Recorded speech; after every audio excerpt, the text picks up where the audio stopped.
बच्चों, आज हम कक्षा 10 में सुमित्रानंदन पंत के बारे में पढ़ेंगे। प्रकृति के सुकुमार कवि सुमित्रानंदन पंत का जन्म 20 मई सन 1977 ईस्वी में अल्मोड़ा जिले के कौशानी ग्राम में हुआ था। जन्म के कुछ ही घंटों के पश्चात इनकी माता का स्वर्गवास हो गया था, तो इनका पालन पोषण प्रकृति की गोद में हुआ। इनका वास्तविक नाम था गोसाई दत्त और इनके पिता का नाम गंगादत्त पंत था।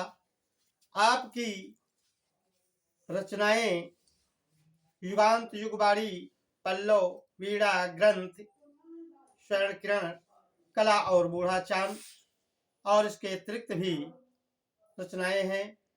आपकी मृत्यु 28 दिसंबर 1977 ईस्वी को हुई। तो आज हम बच्चों सुमित्रानंदन पंत के बारे में पढ़ेंगे। देखिए, चींटी के बारे में सुमित्रानंदन पंत जी ने बताया है। तो प्रस्तुत पद्यांश हमारी पाठ्य पुस्तक के चींटी शीर्षक से लिया गया है। इसके रचयिता प्रकृति के सुकुमार कवि श्री सुमित्रानंदन पंत जी हैं। तो इस पद्यांश में सुमित्रानंदन पंत जी ने चींटी को एक श्रमशील प्राणी के रूप में चित्रित किया है। तो देखिए बच्चों, चींटी को देखा वह सरल विरल काली रेखा, तम के तागे सी जो हिलजुल, चलती लघु पद पल पल मिलजुल। वो है पिपीलिका पात, देखो ना किस भांत, काम करती वो सतत, कन कन कन के चुनती अविरत। चींटी को देखा वह सरल विरल काली रेखा। तो कवि सुमित्रानंदन पंत जी कहते हैं कि क्या तुमने कभी चींटी को देखा है? वो सरल विरल काली रेखा, वो बड़े ही सीधे स्वभाव वाली पतली एक काली रेखा के समान दिखाई पड़ती है। कैसी? तमके तागे सी जो हिल डुल, जो अंधकार के तागे के समान हिलती जुलती और अपने चलती लघुपद पल पल मिलजुल कर छोटे छोटे पैरों को मिलाकर वह है पिपीलिका पांत। कहते हैं वो अपने छोटे छोटे पैरों को मिला करके पंक्तिबद्ध होकर चलती हुई नजर आती है। तो कहते चींटी को देखो ना किस भांति काम करती वो संतत, और कन कन कन के चुनती अविरत।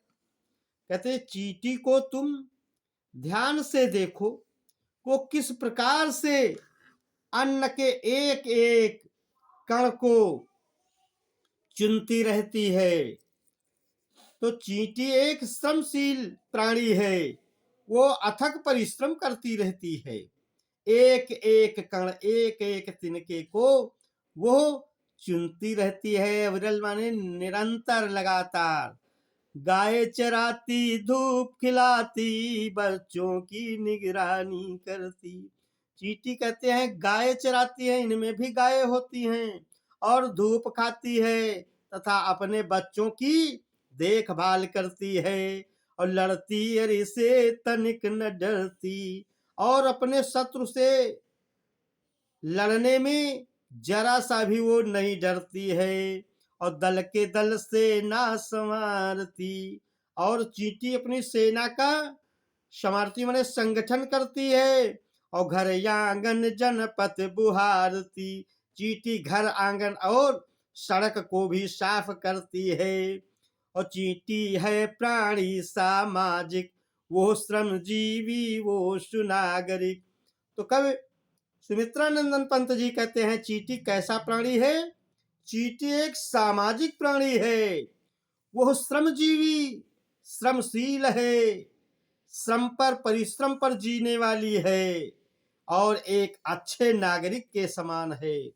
कहते देखा चींटी को उसके जी को, भूरे बालों की सी कतरन, छिपा नहीं उसका छोटापन, और वो समस्त पृथ्वी पर निर्भर, विचरण करती श्रम में तन में, वो जीवन की चिंगी अच्छे।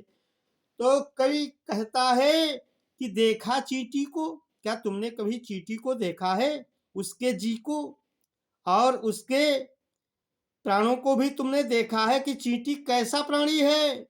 कहते चींटी भूरे बालों की सी कतरन, चींटी सफेद कटे हुए बालों के टुकड़ों के समान दिखाई पड़ती है। इसमें बच्चों उपमा अलंकार है। और छिपा नहीं उसका छोटापन, चींटी की लघुता किसी से छिपी नहीं है, वो समस्त पृथ्वी पर निर्भय और विचरण करती श्रम में तन में, चींटी सारी पृथ्वी पर निडर होकर और बड़ी ही तल्लीनता के साथ घूमती रहती है। वह जीवन की जिंदगी अच्छे, वह जीवन की एक कभी न मिटने वाली चिंगारी के समान है। वो भी क्या देही है तिलसी, प्राणों की रिलमिल झिलमिल सी, और दिन भर में वह मीलों चलती, अथक कार्य से कभी न टलती। कहते चींटी वो भी क्या है देही तिलसी, चींटी एक लघु जीवात्मा है, बहुत छोटी सी है। उस छोटे से देह में प्राणों की एक चमक सी है। कहते फिर भी वो मीलों चलती है, दिन भर में वह मीलों चलती, एक दिन में वह मीलों चल डालती है और अथक कार्य से कभी न टलती। और चींटी अथक परिश्रम करती है, जिस कार्य में वह लग जाती है उसे वह पूरा करके ही छोड़ती है। तो बच्चों इसमें शांत रस है तथा उपमा अलंकार है और प्रसाद गुण है। तो आज इतना पढ़ने के बाद शेष बाद में शीर्षक पढ़ेंगे। बच्चों आप हमारे आधुनिक हिंदी ज्ञान सागर चैनल को सब्सक्राइब करें, लाइक करें। धन्यवाद।